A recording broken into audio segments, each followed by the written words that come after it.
So in this video, I'll be talking about Bernard Mandeville and his poem, Fable of the Bees.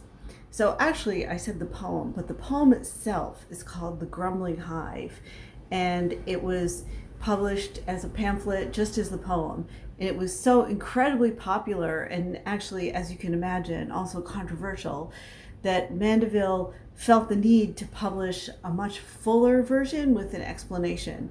And so in another publication, he included the elaborate notes that you see, and what you have for your reading is actually an editor's selection of some of the notes. It's much bigger. It's this huge 2-volume thing.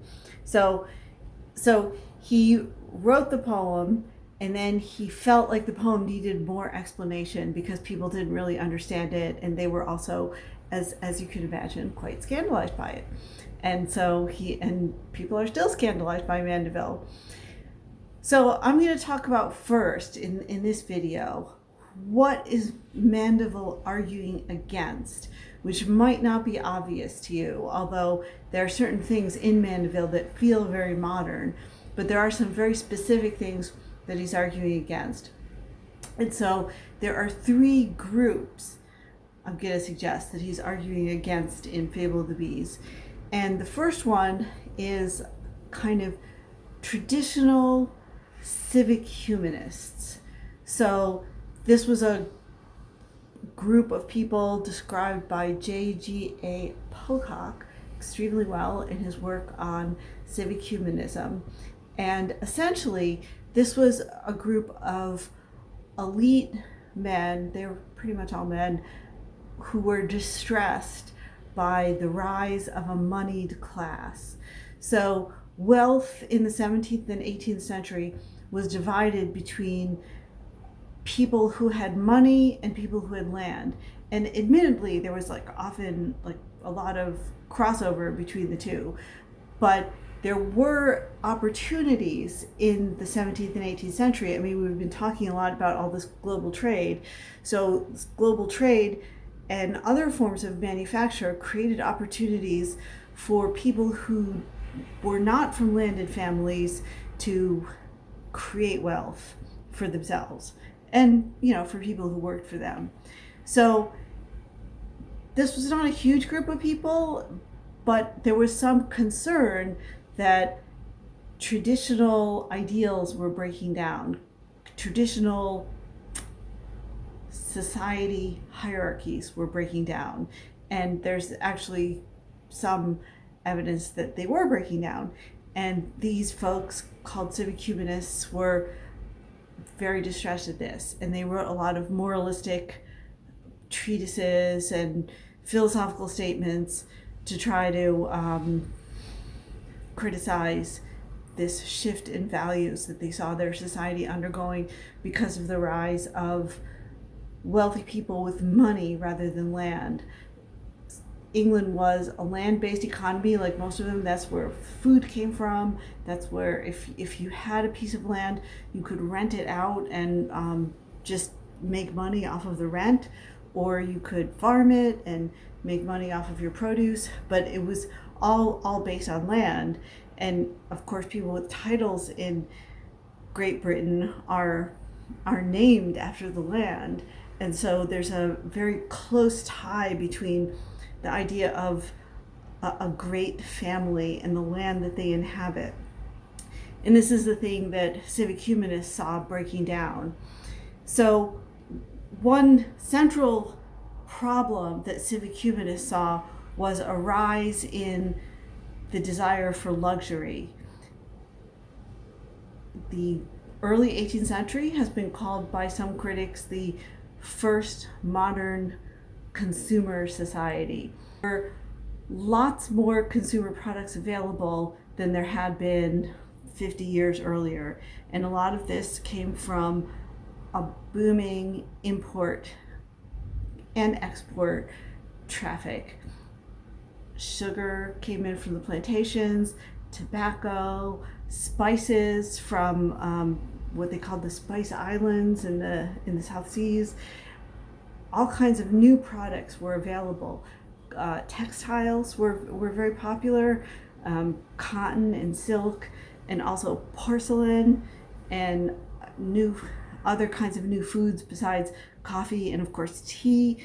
Tea was newly imported to England in the mid 17th century and became, of course, a famous English habit, but it was in its initial stages a great luxury, as was coffee, a great luxury. Coffee came from the Ottoman Empire by way of trade with Ethiopia. Because of this trade, new wealth was created and there were new opportunities. There was also a new financial system that emerged in the late 17th and early 18th century. It's what we have, a version of it we have now called the stock market, and a national bank. The first national bank was in the 1690s.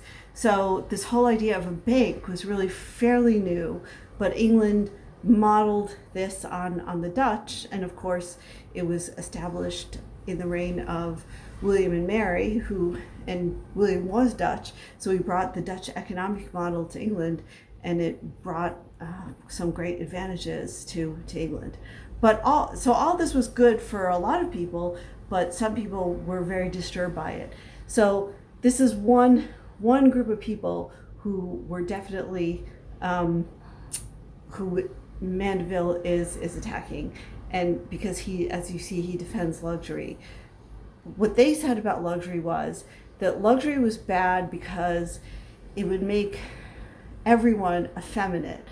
It could make men effeminate, and believe it or not, it could make women effeminate too. Like, being effeminate was universally bad. No one wants to be effeminate. So if you have a lot of luxury, then you don't have to struggle as much or work as hard. And the argument was that there would not be a group of men ready to defend the nation if they were all just lying around drinking coffee and eating cookies or whatever, their sweets, and drinking a lot of alcohol. So there was a concern that they wouldn't be ready to defend the nation against a more robust army.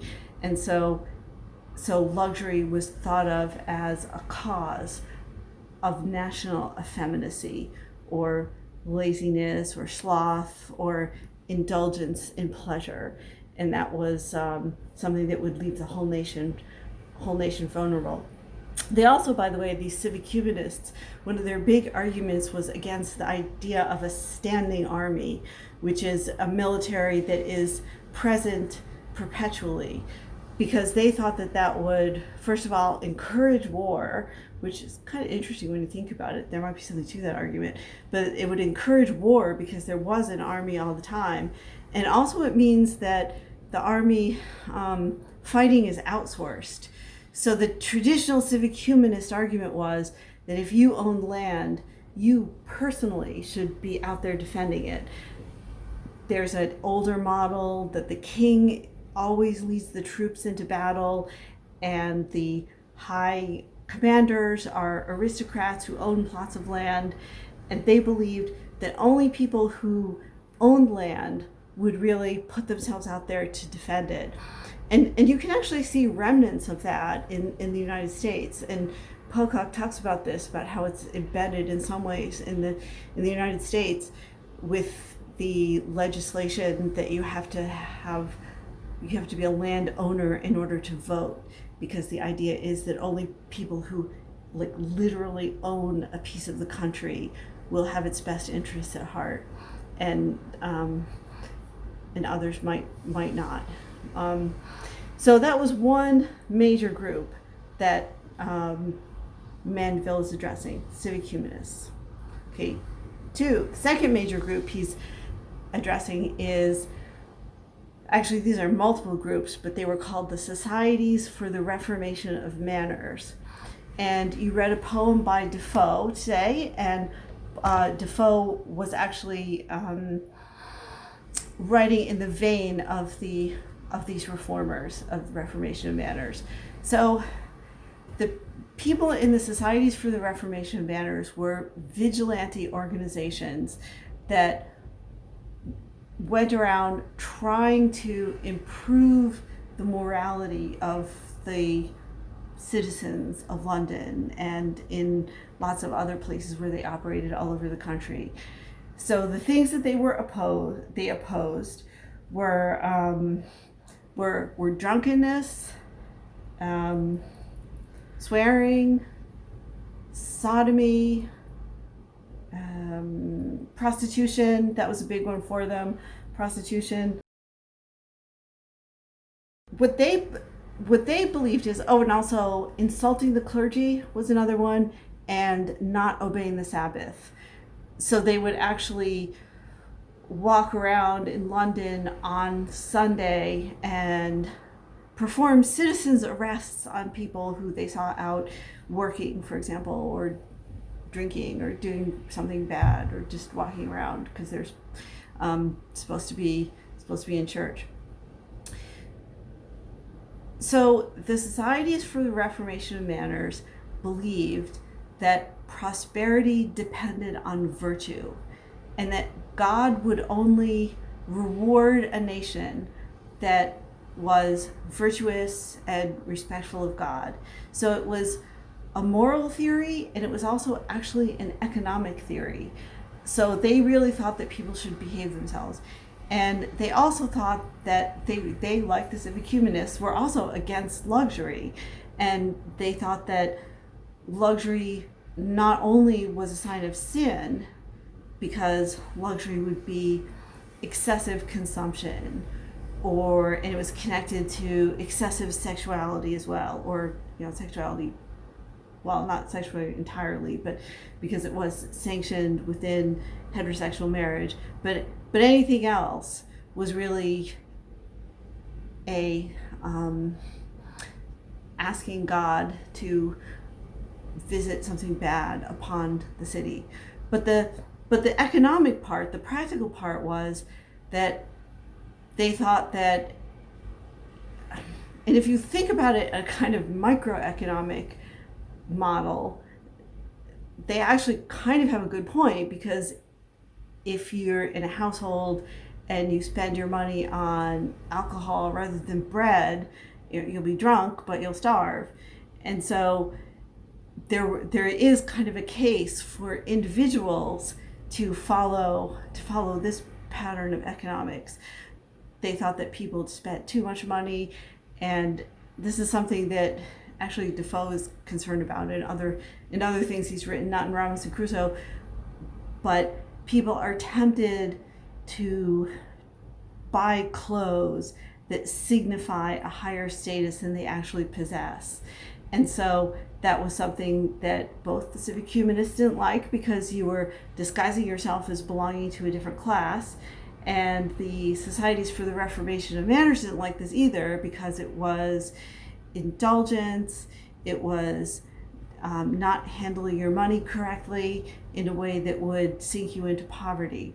Group that Mandeville is arguing against is actually another reading that you had this week was Inkel and Yariko, and it was from a publication called The Spectator that was very, very famous and very influential in the 18th century.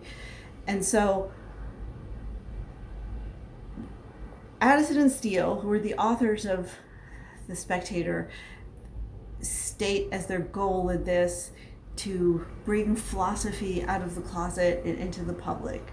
So they're these actually beautifully written little philosophical essays, each of which has some kind of insight, some kind of observation, some kind of appreciation. A lot of them are about aesthetics. They're about marriage. They're about a little bit of social satire, kind of a gentle social satire, not like a vicious one like Swift or possibly like Mandeville, depending on how you read Mandeville, but some gentle social satire. Now, these essays show a profound ambivalence toward the commercial revolution that, or the consumer revolution that Mandeville is addressing as well, because they they make fun of people for consuming too much, but then they also celebrate England as a center of global commerce. So in general, they approve of commercial activity.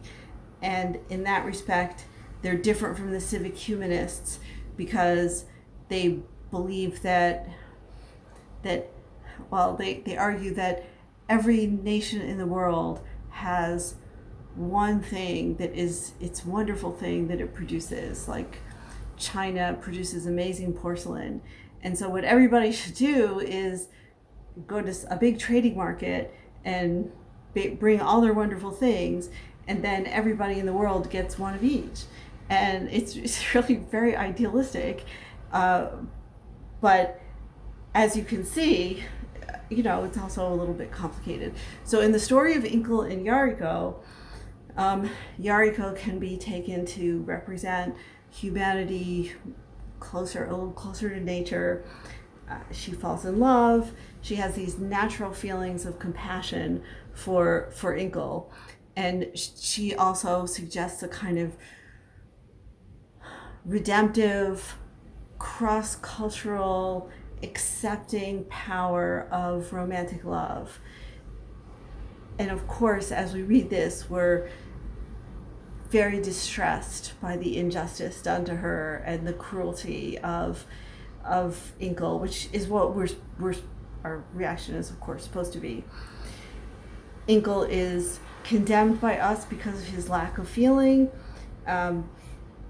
There's some explanation because he's raised in a family that pushes him only to value money, and I believe this is significant because his valuation of money is it's an argument that his cruelty is not inherent in human nature, that he was moved away from the path of true human virtue by this compulsion to make more money. So in the story of Inkle and Yariko, Inkle's definitely bad, but I think there is a larger critique of a world that is perverting his nature, blinded by avarice. And the other thing that's really important to notice about this is that the authors of The Spectator assume a connection between emotion and morality, and that we are to condemn Inkle for his lack of depth of feeling, or his desire to make money over his desire to fulfill his commitment to Yariko, and or just his love for Yariko. So the argument is that there is a kind of moral side to emotions, and that this is where Inkle fails. And the other reason he fails is because he's in a society in which he is expected to have more highly refined emotions. And I mean, we might also say that he gets a mixed message because he's supposed to go out and make money. He really feels pressured to make money. But at the same time, he is condemned in the narrative for giving up his heart and his compassion in order to make money. So the embedded narrative is that in a sophisticated society, we are all given the opportunity to have more refined emotions. And that's one way that some thinkers in the 18th century divided the world and divided its peoples, was on a hierarchy of emotion, of who's more sensitive emotionally. And you can see that's a bit of a version of Aristotle, only it's not just people within your society within a hierarchy, but entire societies themselves can be more capable of refined emotions. And that's often what the word savage means. It means unrefined. In the 18th century, I think, the word savage implies unrefined in emotions. So Inkle is a bad person because he violates his own society's standards, even though there's clearly a double message, which we can all see, but he is condemned, and British society is somewhat redeemed, or kind of advanced, so-called advanced Western society is somewhat redeemed because the narrator himself is in tears by hearing the story. So he demonstrates what a refined person should feel, a person who's both refined in their sensibilities and correct in their moral perspective should feel by weeping at the end of hearing this story.